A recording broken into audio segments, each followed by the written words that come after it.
Então, o que Deus quer trabalhar conosco nessa noite é nos levar ao entendimento de que nós realmente somos. E sair carregando aquela corda, aquela cadeira, até aquela corda arrebentar. Amém? Em nome de Jesus? Vamos lá? Vamos receber aquilo que nós já temos em Deus.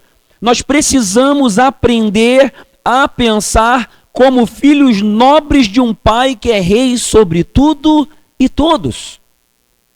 Talvez esse seja o nosso maior desafio, aprender a pensar de acordo com quem nós já somos, filhos nobres. Nós temos um pai que é rei sobre tudo e sobre todos. É um rei sobre o mundo natural e o mundo espiritual. E nós somos filhos dele. Isso não significa qualquer coisa. Muito além de sermos crentes, de sermos cristãos, de sermos evangélicos, de sermos qualquer coisa, católico. Isso não é nada. Mediante ao que nós podemos ser em Cristo. Então o convite é justamente esse, nós crescermos no entendimento de quem nós realmente já somos, a condição que nós já recebemos em Deus. Como filho de Deus, uma mentalidade nobre. E uma mentalidade nobre significa ter uma mentalidade real sacerdotal. Uma mentalidade nobre em entender quem somos, a nobreza que já recebemos, a forma pela qual nós devemos pensar acerca de nós mesmos, das pessoas, em relação aos recursos que estão nas nossas mãos, ao propósito que Deus tem na nossa vida, porque a mentalidade nobre muda tudo. Então por isso que o tema dessa palavra é nobres ou escravos. E nós vamos em direção a sermos nobres, mandando embora todo o espírito de escravidão em nome de Jesus. Diga amém? Então eu vou aqui citar 4 pontos apenas, eu dei uma diminuída nisso aqui. Primeiro ponto, eu quero abordar com você sobre essa mentalidade nobre. É que nobre tem na presença de Deus, na presença do rei, o seu maior motivo, o seu maior tesouro. Você imagina aqueles 2 jovens, você como aquele menino e aquela menina da ilustração anterior, quando você fica sabendo que o rei autorizou e fala, vem, e ele chega e fala, agora vocês passam a ser meus filhos, você é príncipe e você é princesa agora, no reino. O que você acha que iria transbordar no seu coração? Gratidão seria uma coisa? Agora, a gratidão por nós termos recebido a salvação em Cristo é o que mais deve conduzir nossos corações. A presença de Deus é o nosso maior tesouro.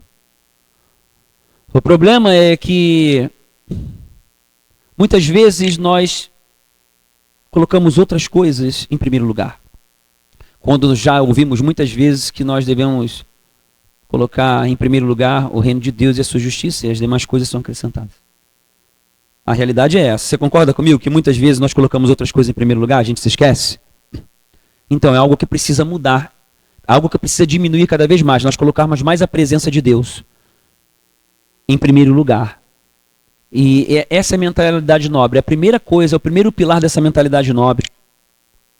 O espírito de escravidão, que nós devemos agora começar a expulsar com maior intensidade, ele vai atuando na vida dos cristãos, como você viu ali na imagem, ele vai atuando prendendo a atenção, o foco nas coisas que faltam ou que podem vir a faltar. É pensar com a mentalidade de órfão.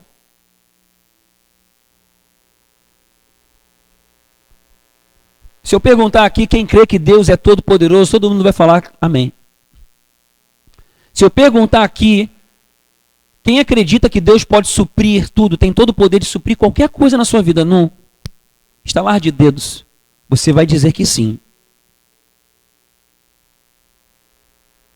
Se eu perguntar aqui se Deus deve ser a maior paixão da sua vida, você também vai dizer que sim. O seu maior amor, você também vai dizer que sim.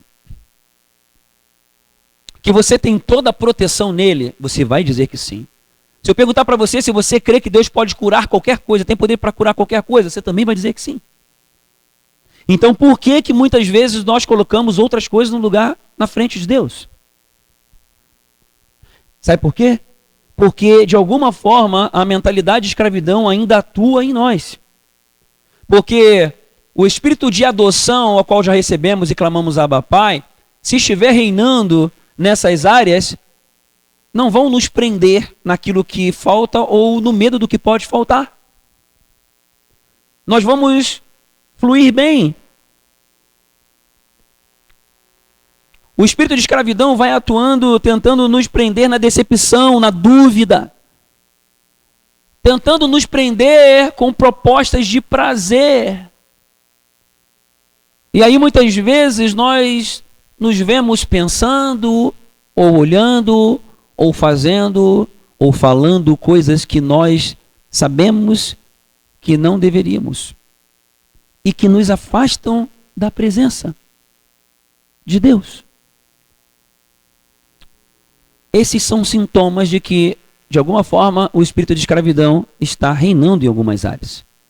Devemos ser claros para entender exatamente o que está acontecendo, qual é o mapa do jogo da vida, para que possamos quebrar os efeitos negativos, para que possamos receber esse espírito de adoção e vivermos com a mentalidade nobre. Quem quer isso? Diga amém. Então a gente precisa primeiro entender, compreender essa realidade para poder eliminar essa ação. Deus precisa ser o primeiro lugar.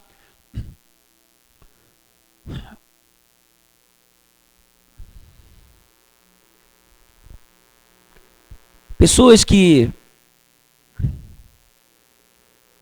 têm a mentalidade nobre, ou melhor, pessoas que não têm a mentalidade nobre em sua plenitude, elas buscam a Deus por aquilo que Ele pode dar. São despertadas a irem para Deus quando a coisa aperta. Buscam uma resposta de Deus. Pessoas com mentalidade nobre vão por um atalho. Buscam a presença de Deus. Porque o resto tudo vem disso. Muitas vezes, nós somos estimulados a buscar essa presença porque precisamos. E não está errado, não. O problema é quando nós só buscamos quando precisamos. E eu tenho certeza que você não gostaria que alguém amasse você dessa forma. Então, hoje, essa semana, uma pessoa me fez uma pergunta. Nós fizemos vários atendimentos essa semana. E eu confesso que uma pessoa me fez uma pergunta, um casal, e ele me fez a pergunta que eu nunca parei para pensar na vida. E ele então perguntou, Sérgio, né, sabendo um pouco da nossa história, de quanto que nós entregamos a nossa vida para Deus, de muitas dificuldades que nós passamos. E eu estava falando, né, eu e minha esposa temos histórias diferentes. Estávamos conversando também, um pouco antes dessa conversa com esse casal, estávamos falando, a minha esposa, ela encontrou em Jesus tudo. Então, ela não tinha nada. E ela encontrou o tudo. Ela não tinha outras perspectivas, ela assim falou. Então, quando ela encontrou Jesus, ela amou de todo o coração. Aí eu já sou o contrário. Olhando humanamente, eu tinha tudo. E aí eu deixei tudo. Larguei tudo. Por causa também desse mesmo amor. A gente estava conversando sobre essas coisas. Então é legal que na nossa vida, na nossa casa, nós temos os dois exemplos. Eu vivi uma vida muito, muito boa. Em todos os aspectos. E aí então estávamos conversando que quando nós nos casamos, e aí entramos numa mesma rota de vida. E passamos muitas e muitas e muitas dificuldades em todas as áreas.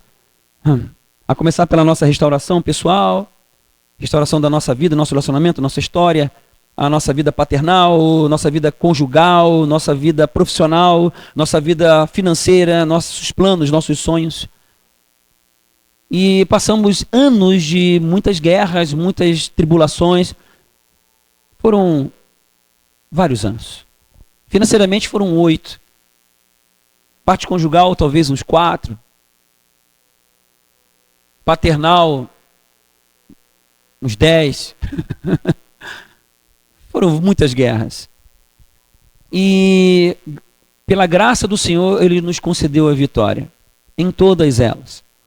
Agora, volto para a pergunta que a pessoa fez. Ele perguntou o seguinte, Sérgio, Em algum momento, em alguns desses momentos que você sentiu dores, vocês estiveram sentindo dificuldades tremendas, você alguma vez perguntou para Deus assim: Deus, por quê? Deus, para que isso?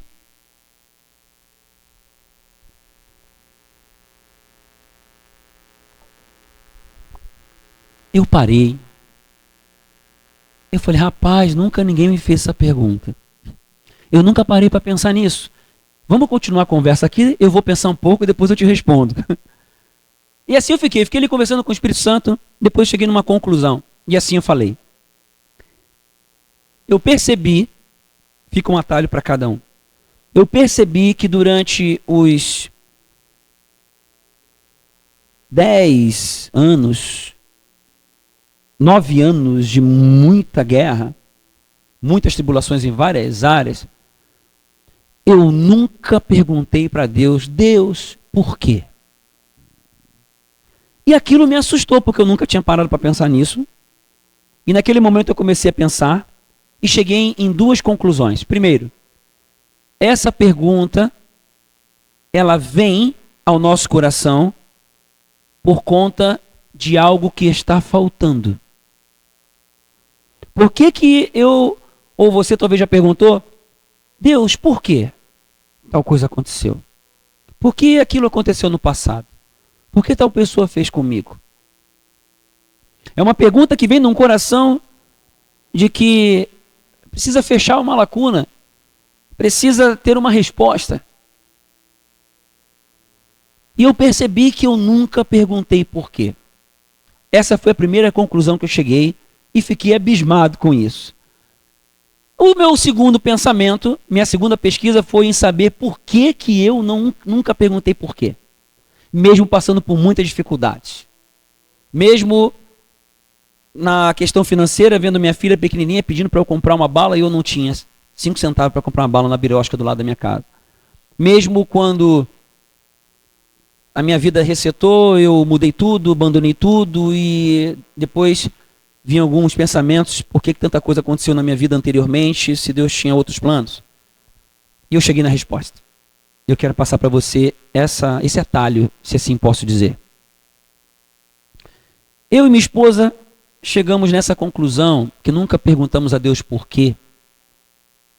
Porque apesar de tantas guerras e tantas coisas que humanamente nos faltava, finanças, dinheiro, amor, paixão, compreensão, dúvidas, não saber o que vai acontecer ali na frente, tantas coisas que humanamente, na nossa alma, elas vêm consumir, trazer angústia.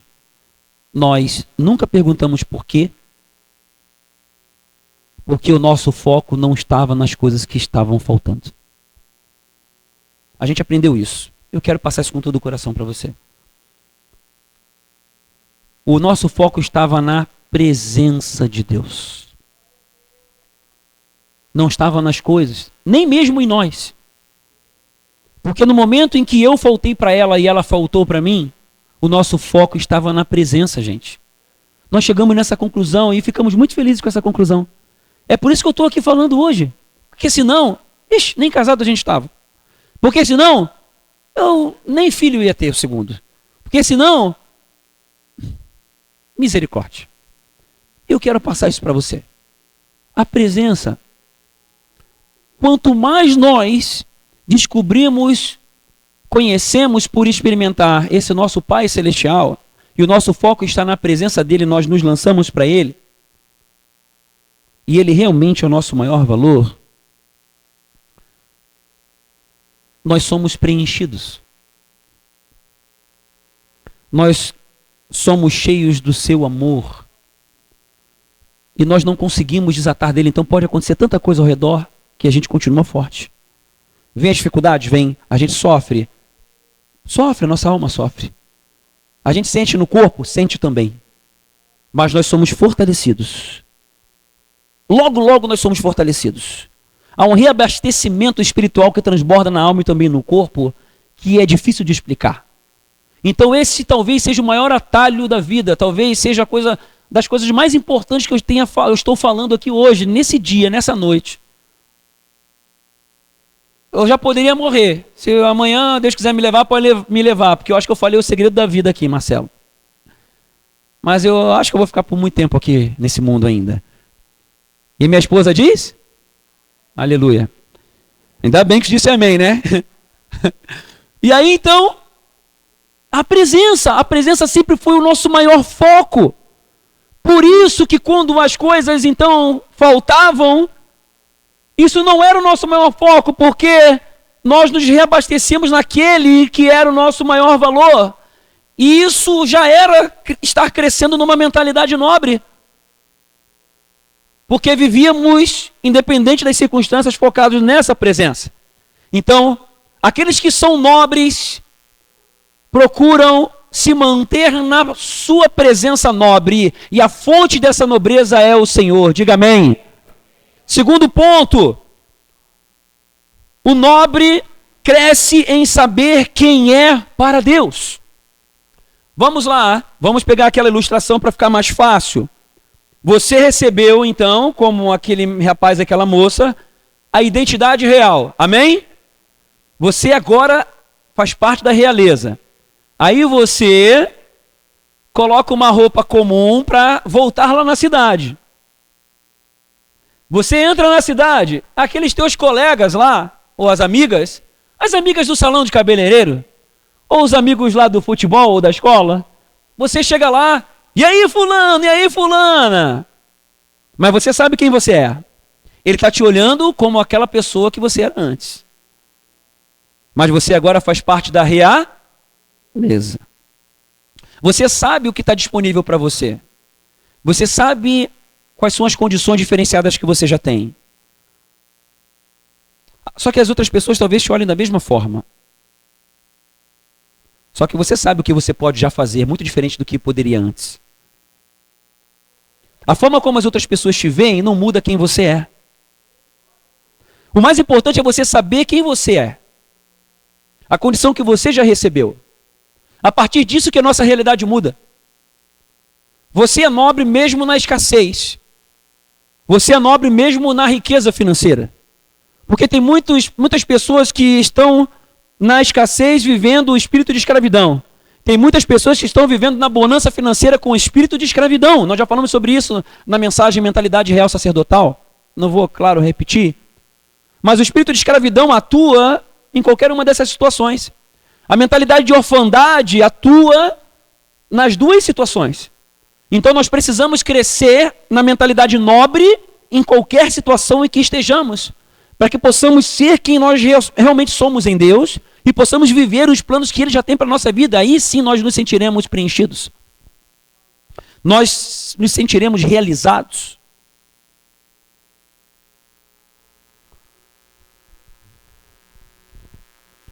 Eu me lembro, a minha filha está lá, ela pode comprovar.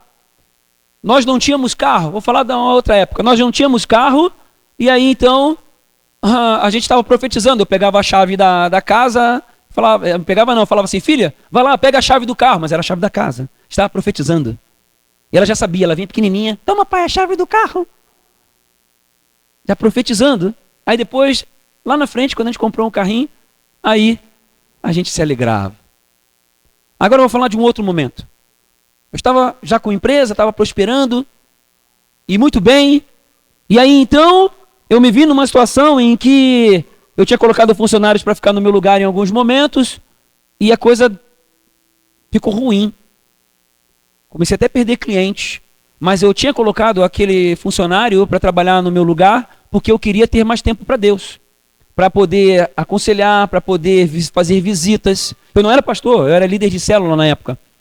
E aí então, deu aquele problema e eu me senti meio que constrangido e eu falei, e agora? Não, eu perseverei.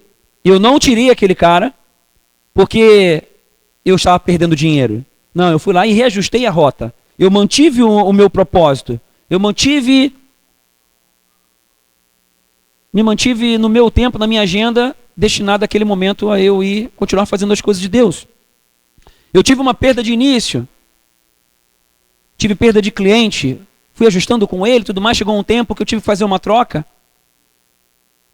Isso tudo trouxe complicações. Mas eu estava firmado no propósito. Sabe por quê? Porque eu sabia quem era.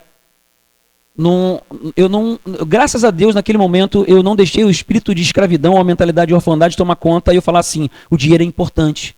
Então eu vou colocar primeiro lugar essas coisas e deixar as coisas de Deus para depois. Sabe o que aconteceu? Perdi dinheiro durante o tempo e depois Deus fez aquela perda de dinheiro daquele tempo ser restaurado e multiplicado um tempo depois, muito mais do que eu tinha perdido. Então vai muito da fé, vai muito do quanto você crê em Deus e sabe quem você é em Cristo. A fé é uma ponte. Você não vê nada na tua frente. A fé é uma ponte invisível. Você precisa crer nessa ponte, caminhar por ela para você então encontrar um resultado. Quanto mais você sabe quem você é em Cristo, mais você é em Deus, a mentalidade nobre que você vai crescendo em ter, você já não se ofende mais facilmente. Por que as pessoas se ofendem facilmente? Porque não sabem quem são em Deus. Porque quando alguém, como falamos domingo passado, quando alguém te ofende, quando alguém te humilha, quando você é rejeitado de alguma forma ou o teu potencial ele é desprezado, quando você se vê derrotado, como é a sua reação? Você é afetado pelo que as pessoas pensam, pelo que as pessoas acham? Você vive pela síndrome do desempenho? Você precisa fazer e ter para poder se sentir valorizado? Você precisa ter alguma condição perante as outras pessoas para poder se sentir alguém? Você depende das pessoas acharem que você é alguém para que você se sinta alguém? Você depende de correr atrás de dinheiro para poder ter dinheiro, as outras pessoas veem que você é alguém? Não é ruim trabalhar, você precisa trabalhar e multiplicar e Deus faz prosperar mesmo, ok? E eu creio nisso. Mentalidades nobres geram riqueza, multiplicam para abençoar, vamos falar bastante isso daqui para frente. Eu creio que os filhos de Deus devem sim crescer em prosperidade, mas a prosperidade vai além do material. Vai com a mentalidade de nobreza. Então você é nobre não somente na sua condição de vida, mas na sua mentalidade, a forma pela qual você age, a forma pela qual você pensa sobre as pessoas, mas tudo isso parte de como você pensa sobre você mesmo. Então crescer nessa identidade nobre vai determinar a rota da sua vida. Você não vai se rebaixar. Preste atenção, vou dar um outro exemplo. Eu estava agora, ontem eu estava num lugar, numa festividade, e as pessoas, os irmãos ali estavam comentando sobre a sua infância. E aí eles moravam, era o Antônio, era o Binho, e eles estavam falando sobre, moravam no sítio e tudo mais, infância, brincaram um monte, cobra mordeu, caiu, quebrou o braço, coisa arada e tal. Eu falei, meu Deus, eu não tive infância. A partir dos 12 anos de idade eu comecei a ser atleta. E eu não tive uma infância igual aos outros. Mas foi uma escolha minha. Porque eu queria chegar no nível 19, 20 anos e me tornar profissional. Então os meus colegas viviam uma vida, eles saíam, eles brincavam, e eu treinava, jogava, viajava, estudava, treinava, jogava, estudava. Essa foi a minha vida dos 12 aos 24 anos. E a minha vida foi completamente diferente dos meus colegas. Agora é o seguinte, foi uma escolha. Você acha que eu não sentia algumas coisas? Sentia. Mas eu escolhia sentir, escolhia perder, porque eu sabia quem eu era. E por conta disso, eu vivi também coisas que os meus colegas não viveram. Eu experimentei de ambientes e de privilégios que outros não experimentaram. Quantos aqui gostariam de jogar no Maracanã? A nossa vida com Deus é a mesma coisa. Gente, um dos momentos mais felizes foi fazer gol no Flamengo. Misericórdia não.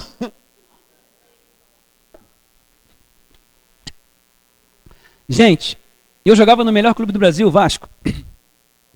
O pastor não pode mentir, né, Vitor? Gente, olha só. Eu estou aqui brincando, claro, mas para tentar trazer o seguinte pensamento. Foi uma escolha. E eu não me arrependo de ter tomado essa escolha. Eu não vivi muitas coisas que talvez você viveu. Mas eu sabia para onde eu estava indo. Onde que eu quero chegar com isso? Nós fazemos parte da nobreza de Deus. Nós somos nação santa, propriedade exclusiva do Senhor.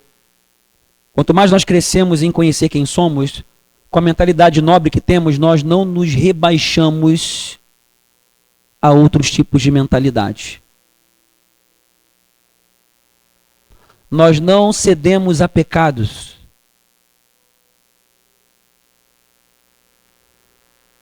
O fato de eu ser atleta desde cedo me levava a dormir mais cedo, a comer coisas diferentes, a certas atitudes de separação para aquilo que eu queria ser. A nossa vida com Deus nos leva a atitudes de separação, de consagração, de mergulhar em quem você já é. Isso vai te levar a experiências que os outros não vão experimentar. Quem aqui já experimentou de uma cura sobrenatural, levanta a mão. Levanta a mão e faz assim. Oh, olha ao redor, olha ao redor, olha ao redor, olha ao redor. Dá uma salva de palmas para o Senhor. Aleluia! E aí? Isso é maravilhoso ou não é? Que maravilha nós experimentarmos do sobrenatural de Deus, de curas. Mas para isso nós precisamos viver uma vida fechando brechas. Consciente do seu valor em Cristo. Não se rebaixa a nível de pecados pessoais. Não se rebaixa a certos ambientes que você sabe que não vão te trazer nada de bom. Quando entro num grupo de WhatsApp e começa a palhaçada de botar pornografia, eu dou uma voadora no pescoço e já aviso, ou para com essa palhaçada, ou eu saio do grupo. Foi assim quando eu entrei no grupo do Vasco. O colega me acharam, me colocaram no grupo. E aí, teve uma certa hora que um cara botou lá um negócio lá que só a misericórdia. Eu já apaguei, fiquei louco da vida porque isso afetou a minha santidade, a minha santificação. Fiquei muito ruim, esperei um pouco, respirei. Esperei para não botar coisa, né, não passar do limite, botar lá. Pensei bem. Depois fiz um texto lá muito bem feito. E pá. E aí deu uma gozada assim, levando na brincadeira. Eu falei, não, estou brincando não. Aí botei de novo, falei. Aí o outro foi e respeitou. Não, Sérgio, está certo, e tal. Nunca mais botaram. Assim foi outro grupo também. Teve um grupo que eu tive que sair. Saí. Por quê? Porque a minha mente não é pinico. Porque eu sei quem eu sou. A carne dá vontade de certas coisas? É óbvio que dá. Nós somos seres humanos. Só que a gente tem que ter uma escolha. Essa escolha é racional. Porque eu prefiro ser quem eu sou em Cristo do que alimentar a velha criatura, o espírito de escravidão e voltar para a velha pessoa que eu era. Então nós temos que fazer escolhas a partir de quem sabemos que somos. Terceiro ponto. Nobres atravessam as estações de dificuldades com o coração firme. Discernindo os novos níveis. Preste atenção. Existe uma diferença de quem tem a mentalidade nobre ao passar por certas dificuldades. Quem é filho de Deus não é igual a outra pessoa. Quando uma pessoa passa por dificuldades, por situações de tribulação, ela tem que ficar preocupada mesmo. Por quê? Porque é realmente um mato sem cachorro. Salva-me, Deus! Só que você é o seguinte, você não precisa nem falar, me salva, Deus. Sabe por quê? Porque Ele já está contigo.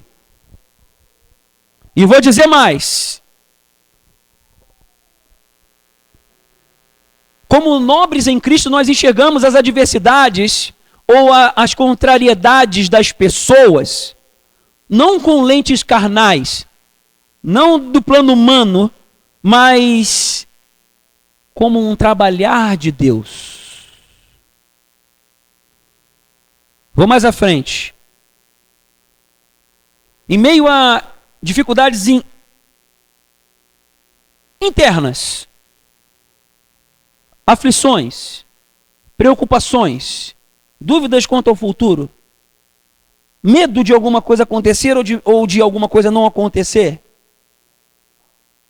você vai começar a passar de forma diferente do que as outras pessoas, que são aprisionadas pela aflição, pela angústia, pela preocupação. Porque você já sabe quem está andando com você. E as tribulações na sua vida e na minha vida têm uma função diferente. Existe um poder sobre a vida dos filhos de Deus, um poder que é ativado pela mentalidade nobre, que faz com que todas as tribulações que passamos na vida, elas têm uma finalidade. Está lá em Romanos 5, de 3 a 5. Isso precisa ficar fixado em você, enraizado no teu coração. E não somente isto, mas também nos gloriamos nas tribulações. E queira Deus você chegue nesse ponto, de quando vir uma tribulação, em vez de você reclamar e falar, ai Deus, por quê? Você vai falar assim, glória a Deus, porque eu sei o que tem logo ali na frente. Nos gloriamos nas tribulações, sabendo que a tribulação produz a paciência a experiência, e a experiência a esperança. E a esperança não traz confusão. Porquanto o amor de Deus está derramado em nossos corações pelo Espírito Santo que nos foi dado. Repita assim comigo, toda tribulação na minha vida vai gerar paciência, experiência e a esperança. Diga, recebo. A partir de hoje, toda vez que você passar por uma dificuldade, uma tribulação, pode ter certeza, ela vai gerar mais experiência, mais paciência e mais esperança na sua vida. Você vai sair mais forte. Você precisa lembrar disso e declarar isso toda vez que estiver passando a tribulação. Passei essa semana aí lá no trabalho lá. Deu problema de entupimento de cano nos apartamentos. Isso, um monte de coisa. Aí vou eu lá para tentar resolver. E eu fui orando, que no primeiro momento, aí entrou esgoto no apartamento, entrou esgoto no outro, pensa. E aí eu fui daqui até lá Navegantes orando. E aí fui fazendo esse exercício na minha mente. Vai dar bom no final. Vai dar bom no final. Porque toda tribulação, capeta, gera paciência. E eu estou dirigindo aqui tranquilão, não estou indo igual um maluco lá para resolver. Botei um louvor e tudo mais e tal. Lidar com a situação de forma diferente. Foi fácil? No começo não foi não. Eu saí daqui atribulado. Porque mexeu na minha agenda, ia me atrapalhar um monte. Mas no final deu tudo bom. Ainda me aproximei lá do hóspede lá, né? E deu tudo certo, conheci pessoalmente. E ele vai botar uma baita avaliação no final para mim. E vai me ajudar a ter outras reservas. No final dá tudo certo. Nós precisamos ter uma mentalidade, crescer nessa mentalidade diferente. Então, a tribulação para você não vai gerar derrota. A tribulação na sua vida, ela vai ser ressignificada. E essa força, essa confiança vai crescer em você. E por último, talvez o ponto principal. Nobres caminham nessa terra com a consciência de usar o seu poder para ligar céu e terra.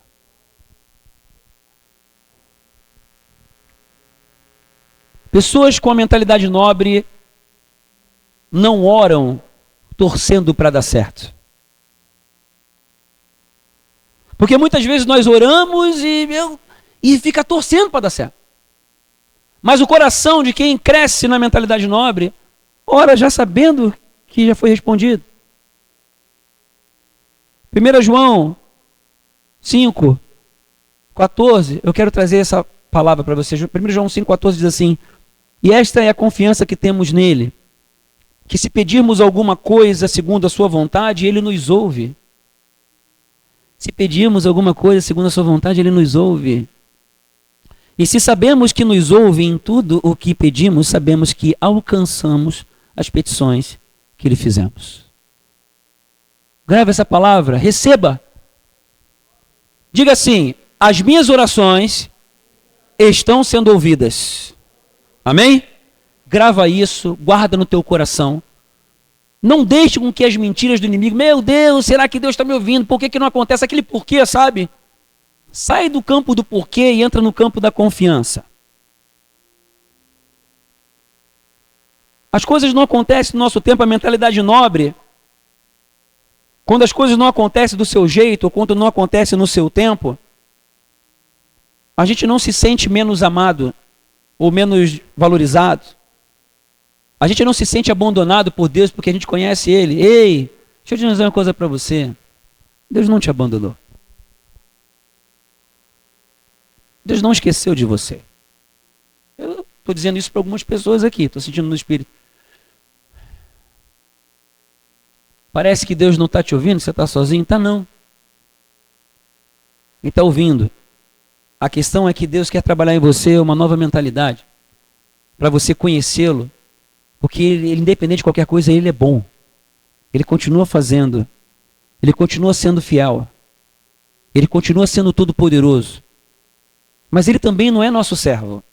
Ele não é nosso empregado. Ele não vai fazer as coisas do jeito que a gente acha que tem que ser. Ele faz do jeito dele. E Ele sabe qual é o melhor.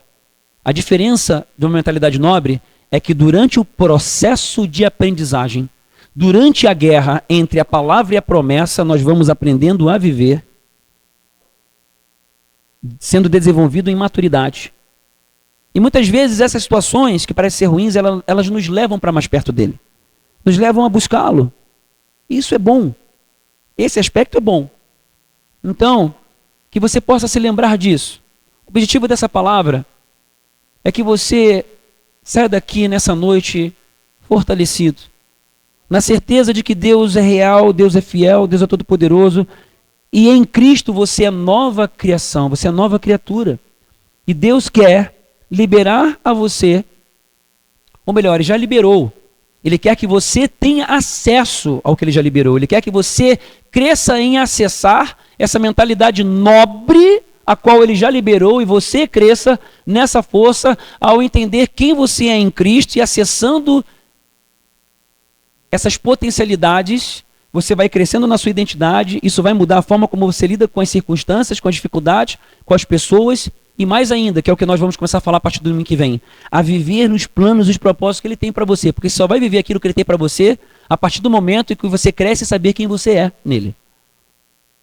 E aí eu termino essa mensagem falando dessa questão das potencialidades, em crescer, em atrair o poder do céu para a terra, contando um testemunho. Antes de falar do meu, eu quero glorificar Jesus, porque nós temos visto curas acontecendo. Cadê a Márcia? Faz assim, Márcia. Cadê a Márcia? Está lá, aquela moça lá, recebeu uma cura na quinta-feira. Foi quinta? Quinta-feira, aqui na nossa oração. A dor que estava sentindo nos seios. O Darley sentiu uma cura na alma quando o Luiz orou lá no como é que é o nome?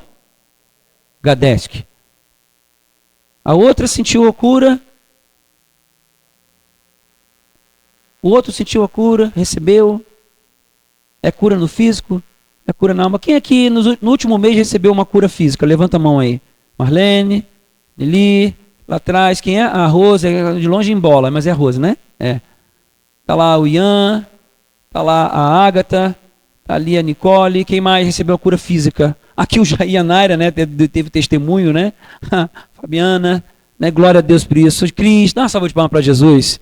Ele é maravilhoso, Deus é muito bom, gente. Ele é real. Aí eu, vou terminar então com o meu. Eu fui num casamento ontem.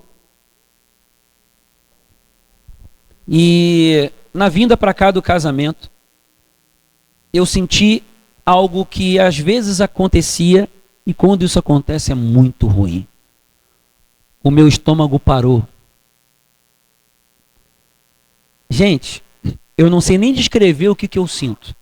O estômago para, eu sinto inchado, dói cabeça, o corpo começa a ter reações, vem ânsia de vômito, e quando isso acontece é uma desgraça para mim e para todo mundo que está ao redor lá em casa. Gente, nós viemos para oração. Cheguei aqui na oração, desse jeito, falei com a minha esposa, Ana Paula, amor, eu tô mal, eu tô ruim. Começa aí a oração, porque talvez eu vá para casa. E estava vindo aquela ânsia de vômito, e eu queria, aí eu sentei lá atrás, comecei a orar, aí começou o louvor. Antes de começar eu vim falar com o Ian, meu filho. Falei, filho, fica aí com a mãe que talvez eu vá para casa que eu tô muito mal. Aí o meu filho só me lembrou de uma coisa. Já pediu para alguém orar por você? Eu falei, tá no melhor momento, o momento propício. Já pediu? Antes de ir, eu pede para alguém orar por você. Eu falei, tá bom, né? Aí eu fui lá para trás, depois de tomar essa juntada, né? Fiquei lá orando, enquanto estava rolando louvor aqui. Eu não queria interromper alguém no louvor. Eu estava muito mal, gente, muito mal. Doendo, tudo doendo. Estômago mal, ânsias vindo. Eu falei, não vou pagar esse mico aqui, né? Esperei, acabou o louvor, aí veio a hora de um orar pelo outro. Olha só, gente. Aí eu falei, cara, é agora, né? Agora ou nunca, ou vai ou racha. Daqui a pouco vem aqui, tá aqui o Jair aqui, testemunha. Tava o Jair e o Pedro sentado naquele canto. Eu cheguei do nada, abri o caminho. Sentei no meio e falei, orem por mim, irmãos, que eu tô mal demais. Aí o Jair abriu o olho desse tamanho. Ficou desesperado. Pô, o pastor tá falando que tá mal e tal, né? Ficou... E aí tava ele e o Pedro. E eu falei o que era e tudo mais. Aí eles botaram a mão, começaram a orar. Eu tava sentindo um monte de coisas. Gente, eles acabaram de orar. Primeiro orou o Pedro, depois orou o Jair. Na hora que eles estavam orando, agora ele vai entender muita coisa, que na hora ele estava preocupado comigo. Eu senti uma graça de Deus, eu não sei explicar. Era uma coisa de dentro para fora, eu não sei dizer direito. Eu só sei que me vinham as lágrimas, Jair, não é porque eu estava mal. O Jair, tá precisando de alguma coisa e tal? Vamos. Tranquilo. Eu estava sentindo uma presença de Deus, uma paz. E saíam as lágrimas porque eu estava sentindo algo de bom da parte de Deus. Quando eles acabaram de orar, a dor que eu estava sentindo, que eu sentia estufamento, peso, inchaço, dor, tudo parado, ânsia, dor de cabeça na frente e dor na nuca, e o corpo ficando ruim. Quando eles acabaram de orar, o corpo ficou bom, a dor acabou, gente. E a dor na cabeça aqui na frente sumiu. E aí eu fiquei assim, porque eu já tive experiências assim, de curas, mas não foi desse jeito. Deus faz sempre coisas novas. Sumiu. Aí eu, ao mesmo tempo, eu estava glorificando a Deus. Então é isso que estava acontecendo, Jair. Agora tu está entendendo, né? Vai entender. Eu, ao mesmo tempo que eu estava glorificando a Deus e abismado com aquilo ter sumido na hora, eu estava grato e estava continuando a interceder e exercer fé, porque eu também queria que o desconforto e a dor na nuca sumisse. Eu falei, já que fui curado, vou ser curado completo, em nome de Jesus. E aí falei o que eu falei para vocês, pedi para vocês? Ora de novo, foi uma benção. Já melhorou, agora ora de novo. Aí foram lá, oraram por mim de novo e tal. Aí, gente, o meu estômago estava assim. O estômago desinchou. Eu sentia, sabe quando você faz exercício físico e você sente que tem músculo? É assim, eu estava sentindo que eu tinha músculo, não estava mais doendo. Vinha um pouquinho de ânsia de vômito. Um pouquinho. Não era ânsia de vômito, era só um refluxo. E a dor na frente sumiu. E a dor na nuca sumiu. Acho que foi assim. Aí, beleza. Só que aí, logo chamaram a gente para oração no coletivo. Chegamos lá, várias pessoas dando testemunho também. E aí eu dei o testemunho por último. E no final eu ainda sentia um pouco do desconforto ali. Pedi para orar por mim. A Carolzinha orar por mim. E todo mundo orou por mim. Gente, eu fui para casa quase sem desconforto. Vamos dizer assim que ficou uns 5%, 3% do que eu estava sentindo minutos antes. Eu já não estava mais preocupado que eu ia vomitar, que, sei lá. Não, sumiu tudo. E eu também estava abismado com o que aconteceu, porque eu senti, gente, foi no meu corpo. Eu não consigo nem descrever direito. Fui para casa continuando a exercer fé. E eu falei, eu vou ser curado completamente. Cheguei em casa, tomei um banho, falei, vou dormir. Dormi, acordei zerado. Zero. Normalmente o que acontece comigo? Quando acontece essa congestão, eu fico um dia parado. Eu estava preocupado com o culto de hoje. E onde eu quero chegar com isso? Através da oração dos irmãos, através da oração como corpo de Cristo, nós temos aprendido a ligar céu e terra. Nós temos aprendido a trazer a presença de Deus do céu para a terra. Isso em várias áreas, de várias formas. E que nós possamos continuar crescendo com essa mentalidade nobre, sabendo quem somos em Cristo, não tem a ver com a gente. O poder não é nosso, o poder é de Deus. Nós precisamos exercer fé, continuar exercendo. Umas coisas acontecem de um jeito, outras coisas acontecem de outro. Não é no nosso tempo, não é no nosso modo. Lá em Marcos 8, você vê Jesus orando por uma pessoa, lá em Betsaida, e a pessoa, Jesus, orando, e aí Jesus pergunta, e aí? Orou pela cegueira da pessoa? Aí perguntou para o cara, sabe o que ele falou? Estou curado ainda não. Estou olhando homens como árvores. Aí Jesus vai lá e ora de novo. Aí ele é curado. Agora, se com Jesus aconteceu isso, imagina com a gente.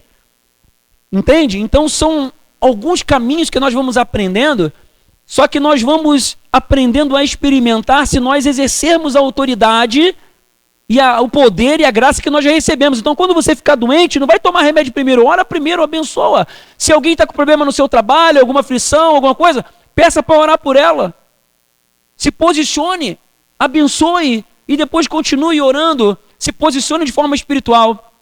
Abra caminhos, quebre cadeias, exerça fé, continue avançando na mentalidade nobre que você já recebeu em Cristo.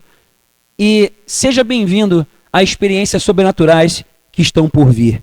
Amém? Nós estamos crescendo numa cultura de viver a presença de Deus, viver a cultura do céu na nossa vida, na nossa família, a partir dessa nova identidade. Vamos orar? Fique de pé. Nós vamos orar. E eu quero no final aqui, depois dessa oração, eu quero liberar quem quiser ir embora para orar pelas pessoas que precisam de cura física.